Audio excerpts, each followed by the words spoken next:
सो जो clinical cess role था उसका नाम ही क्लिनिकल सैस प्रोग्रामर पहले था, क्योंकि क्लिनिकल इंडस्ट्री हो गई, सैस सॉफ्टवेयर हो गया और प्रोग्रामर क्योंकि आप प्रोग्रामिंग करते हो। बट रीसेंट डेज में कुछ चेंजेस आए हैं, कुछ अपडेट्स आए हैं। आज की इस वीडियो में हम वही डिस्कस करेंगे कि आज के टाइम पे आप जो क्लिनिकल सैस प्रोग्रामर या स्टैटिस्टिकल प्रोग्रामर जो रोल है उस पर आपको मेजॉरिटी पार्ट रोल पे सैस सॉफ्टवेयर ही यूज़ होता था।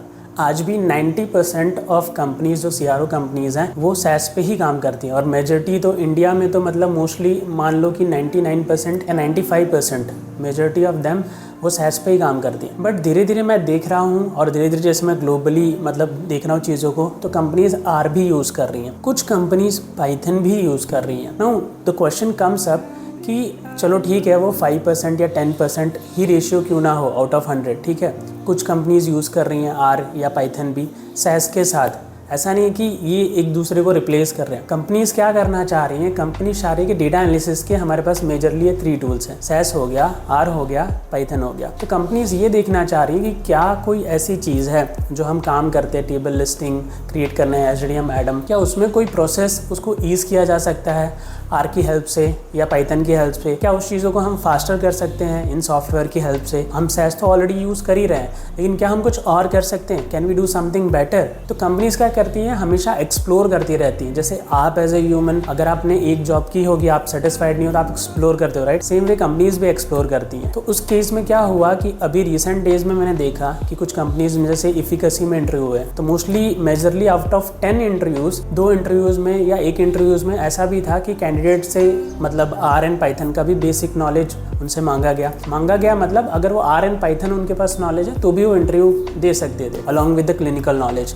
तो उस हिसाब से आज के टाइम पे अगर आप क्लिनिकल सैस रोल की तैयारी कर रहे हो तो आपको क्या करना है, सैस तो आपको पूरा आना चाहिए, जो बेस एडवांस क्लिनिकल है वो पूरा आना चाहिए प्रोजेक्ट के साथ, वो तो मैंडेटरी है। लेकिन आर एंड पाइथन का आप क्या कर सकते हो, बेसिक नॉलेज एक्वायर कर सकते हो इंटरनेट से, ठीक है। जैसे कि यूट्यूब पे आप देखोगे तो बहुत सारे पाइथन के फ्री वीडियोज़ होंगे, तो आपको ज़्यादा उसमें नहीं सीखना है, उसकी बेसिक नॉलेज एक्वायर कर लो। आर के भी क्या करो, आप बेसिक नॉलेज एक्वायर कर लो। फिर अपने CV पे सिंपली लिख देना कि मतलब सैस तो आपको पूरा ही आता है, वो पूरा ही मेंशन करोगे। बेस एडवांस क्लिनिकल जो SDM एडम प्रोजेक्ट पे अगर आपने काम किया होगा या सीखा होगा, SDM एडम टेबल लिस्टिंग कैसे क्रिएट करते हैं, वो तो आपको पूरा ही मेंशन करना है। आप सिंपली ये 2 चीज़ें लिख सकते हो, basic knowledge of Python and R. अगर कुछ बेसिक्स पूछते हैं तो आप बता सकते हो। तो आर एंड पाइथन आपको अलग से किसी को पे करके सीखने की ज़रूरत नहीं है, सिंपली गो ऑन यूट्यूब, उसके फ्री वीडियोस मिल जाएंगे। और सबसे बड़ी चीज़ ये होती है कि अगर आपको सैस आता है, सैस आपने सीख लिया है, तो आप आर एंड पाइथन ईजिली सीख सकते हो, ठीक है। वो बहुत ईजी हो जाता है। अगर आपको कोई भी एक प्रोग्रामिंग लैंग्वेज आती है ना, एक लैंग्वेज आती है, तो दूसरी लैंग्वेज को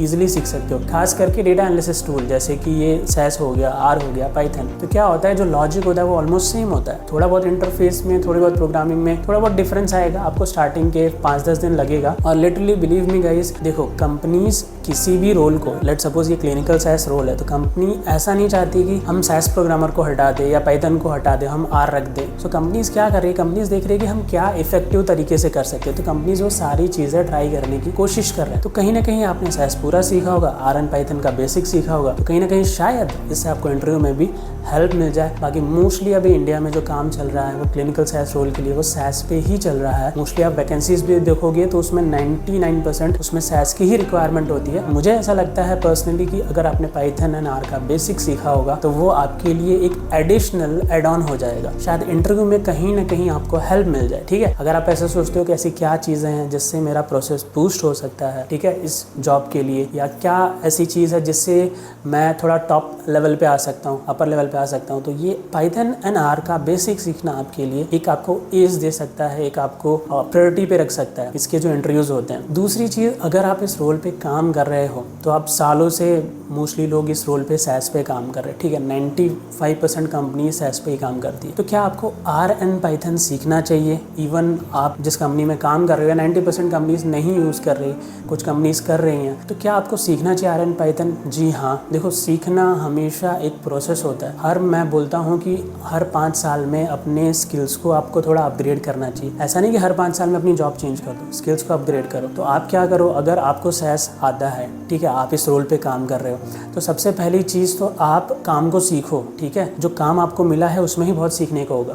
तो जैसे ही आपको 1, 2, 3 साल हो जाते हैं, या आपको जैसे ही लगता है कि मेरे पास टाइम है और मुझे सीखना चाहिए, तो इस रोल पे सीखने के लिए सबसे बेस्ट चीज़ यही होगी कि आप आर एंड पाइथन को सीख लो साथ में। तो शायद शायद फ्यूचर में कुछ नया हो रहा हो तो आप उसमें कंट्रीब्यूट कर सको, पार्टिसिपेट कर सको। अच्छा नॉलेज या ज़्यादा नॉलेज होना हमेशा अच्छा होता है, और ज़्यादा नॉलेज के साथ हमेशा ये ध्यान में रखना, आर एंड पाइथन पे जंप करने से पहले इतना ध्यान में रखना आपको सैस का पूरा नॉलेज है, और सैस के साथ आपको अच्छा खासा वर्किंग नॉलेज भी है। तो ये उनके लिए है, मतलब जो सीख रहे हैं, और ये उनके लिए भी है जो ऑलरेडी जॉब कर रहे हैं। दोनों ही केस में वही ऐसा, क्योंकि क्या होता है, अगर मैंने ऐसा बोला आर एंड पाइथन तो बहुत लोगों को ऐसा लगेगा आर एंड पाइथन भी आना ज़रूरी है, सीख लो। मेक श्योर करना आपको सैस पूरा आता है, फिर ही आर एंड पाइथन थोड़ा सीखना। नहीं तो आर एंड पाइथन सीखने का मतलब नहीं है। आपका इंटरव्यू सैस पे होगा मोस्टली, आपको सैस ही नहीं आता होगा तो फिर आर एंड पाइथन वहाँ पे वर्थलेस हो जाएगा। इंटरव्यूअर मोस्टली आपसे अज्यूम करेगा सैस पे नॉलेज उस टाइम पे, इस रोल पे, ठीक है, क्लिनिकल सैस प्रोग्रामर। आपने सैस का ही अच्छा नहीं दिया तो आर एंड पाइथन का जो भी सीखा होगा वो वर्थलेस हो जाएगा वहाँ पे। बट हाँ, आर एंड पाइथन का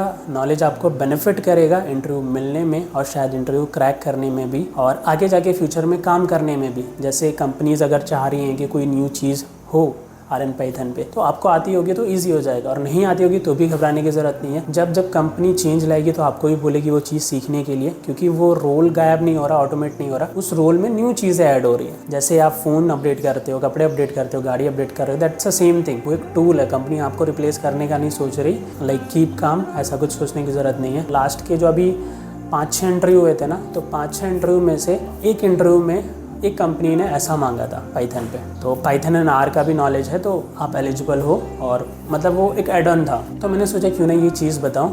तो अभी तो आपको मेजर फोकस करना है सैस पे, एंड अगर आपके पास एडिशनल टाइम बचता है तो आर एंड पाइथन पे। तो अभी के लिए यही अपडेट था, और कोई अपडेट होगा तो मैं आपको अगली वीडियो में ज़रूर बताऊँगा। मिलते हैं अगली वीडियो में, तब तक क्लियर, बाय बाय दोस्तों।